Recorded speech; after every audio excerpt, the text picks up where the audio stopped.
Bullet news देखना शुरू कर चुके हैं आप। मैं हूं आपके साथ नितिन। आपको बता दूं कि बिहार सरकार और राजस्व विभाग भूमिहीनों को जमीन देने का लगातार वादा कर रही थी, लेकिन आपको बता दूं कि जो उनके मंत्री हैं दिलीप जायसवाल, वो यहां तक के वादा कर दिए थे कि 15 अगस्त तक सभी भूमिहीनों को जमीन दे दिया जाएगा। लेकिन आपको बता दूं कि इसको लेकर विभाग की अभी तक कोई तैयारी सामने नजर नहीं आती। Narayana mission school, Naga bigha road, Aurangabad, Bihar.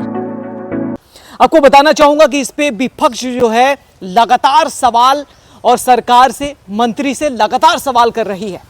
आइए जरा सुनते हैं कि विपक्ष नेता क्या कुछ कहते हैं। मांग है कि आप जानते हैं कि सरकार ने स्मार्ट सिटी के नाम पर जो है 45,000 एकड़ ज़मीन गरीबों का, भूमिहीनों का लेकर के स्मार्ट सिटी बनाने की बात कर रही है। बिहार एक कृषि प्रधान राज्य है और जिसकी ज़िंदगी कृषि पर निर्भर करती है। जब ज़मीन ले लिए जाएंगे तो क्या बचेगा? इसीलिए हम लोग ये मांग करते हैं कि आप उनकी ज़मीन ना लें और सभी भूमिहीनों को 5 डिसमिल ज़मीन दें।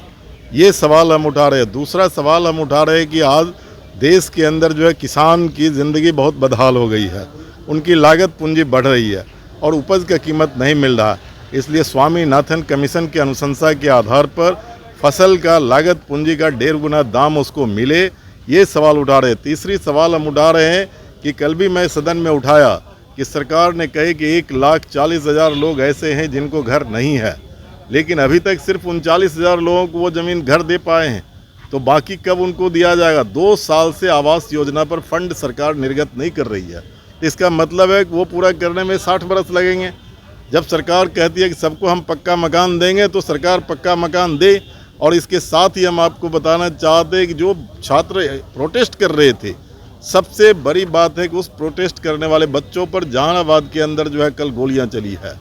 कई जगह पर बेवजह बच्चों के ऊपर FIR दर्ज हुआ है।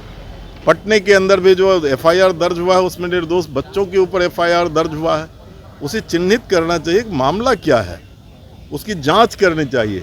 लेकिन बिना जांच किए हुए निर्दोष बच्चे जो अपने ज़िंदगी के सवाल को उठा रहे, उनके ऊपर हमला हुआ, इसके खिलाफ में आज हाउस में भी, अंदर में भी हम लोग उठाएंगे। विधानसभा सत्र का आज आखिरी दिन था। आपको बता दूं कि विभूतिपुर के MLA जो है अजय कुमार, इन्होंने विधानसभा में बेघरों को और भूमिहीनों के लिए आवाज उठाई।